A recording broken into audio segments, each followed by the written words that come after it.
How to hide people you follow on Instagram. Open the Instagram app, tap on your profile icon, tap on the three-line menu at the top right. Tap on account privacy, turn it on to make your account private. Tap on switch to private. Now only your followers can see your following list, but keep in mind your current followers can still be viewed.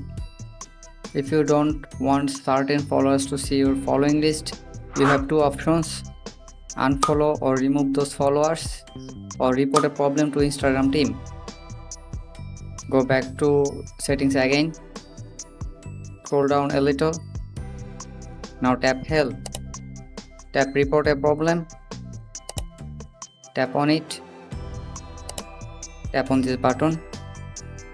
Now write this message. Now send it. And that's it. Instagram team will take a few days to review and respond to your request.